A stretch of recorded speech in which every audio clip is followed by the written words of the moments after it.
ರೇಣುಕಾಸ್ವಾಮಿ ಕೊಲೆ ಪ್ರಕರಣಕ್ಕೆ ಸಂಬಂಧಪಟ್ಟಂತೆ ಇದೀಗ ದರ್ಶನ್ ಸೇರಿದಂತೆ 13 ಜನರನ್ನ ಪೊಲೀಸ್ ಕಸ್ಟಡಿಗೆ ತೆಗೆದುಕೊಳ್ಳಲಾಗಿದೆ. ವಿಚಾರಣೆ ಕೂಡ ನಡೀತಿದೆ. ಚಿತ್ರದುರ್ಗದಿಂದ ಕರೆತಂದಂತಹ ರೇಣುಕಾಸ್ವಾಮಿಯನ್ನ ಈ ಒಂದು ಅಂದರೆ ಪಟ್ಟಣಗೆರೆಯಲ್ಲಿರುವಂತಹ ಈ ಒಂದು ಶೆಡ್ನಲ್ಲಿ ಇರಿಸಲಾಗಿತ್ತು. ಆ ಶೆಡ್ನಲ್ಲಿಯೇ ಅವರಿಗೆ ಅತಿಯಾದಂತಹ ಹೊಡೆತದಿಂದ ಅವರು ಸಾವನ್ನಪ್ಪಿದ್ದು ಅನ್ನುವಂತಹ ಆರೋಪ ಇದೀಗ ಕೇಳಿ ಬಂದಿದೆ. ಆ ಶೆಡ್ ಬಳಿ ನಾನಿದ್ದೇನೆ. ಇದೊಂದು ಖಾಸಗಿ ಶೆಡ್ಡು.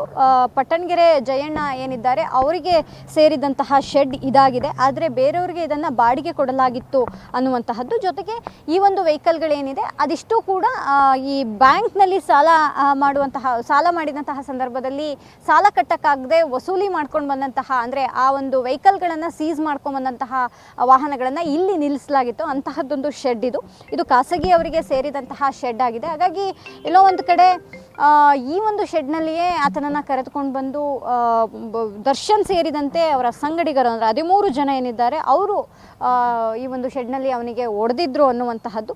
ನಿನ್ನೆ ಅಷ್ಟೇ ಅವರ ಒಂದು ಕೋರ್ಟ್ ವಿಚಾರಣೆಯಲ್ಲೂ ಕೂಡ 6 ದಿನಗಳ ಕಾಲ ಪೊಲೀಸ್ ಕಸ್ಟಡಿಗೆ ನೀಡಲಾಗಿದೆ. ಬಹುತೇಕವಾಗಿ ಇಂದು ಸ್ಥಳ ಮಹಜರನ್ನು ಇಲ್ಲಿ ಮಾಡಬಹುದು ಅನ್ನುವಂತಹದ್ದು. ಸ್ಥಳ ಮಹಜರನ್ನು ಮಾಡಿದ ನಂತರದಲ್ಲಿ ಮುಂದುವರೆದಂತಹ ವಿಚಾರಣೆ ಶುರುವಾಗಲಿದೆ. ಜೊತೆಗೆ ಈ ಒಂದು ಪ್ರಕರಣಕ್ಕೆ ಸಂಬಂಧಪಟ್ಟಂತೆ ಈಗ ಆಲ್ರೆಡಿ ಒಂದಿಷ್ಟು ಸಾಕ್ಷಿಗಳನ್ನು ಪೊಲೀಸರು ಕೂಡ ಕಲೆ ಹಾಕ್ತಾ ಇದ್ದಾರೆ. ಆ ಪೊಲೀಸರು ಕಲೆ ಹಾಕುವಂತಹ ಸಾಕ್ಷಿಗಳಲ್ಲಿ ಸ್ಥಳ ಮಹಜರ್ ಕೂಡ ಒಂದಾಗುತ್ತೆ. ಅಂದರೆ ಹೇಗಾಯಿತು, ಎಲ್ಲಿಂದ ಕರ್ಕೊಂಡು ಬಂದ್ರಿ, ಇಲ್ಲಿ ಯಾವ ರೀತಿಯಾಗಿ ಆತನಿಗೆ ಹಿಂಸೆ ಕೊಟ್ಟಿದ್ದಂಥದ್ದು, ಜೊತೆಗೆ ಯಾರ್ಯಾರು ಇದ್ರಿ ಅನ್ನುವಂತಹ ಇಡೀ ವಿವರವನ್ನು ಒಂದು ಸ್ಕೆಚ್ ಮಾಡಲಾಗುತ್ತೆ.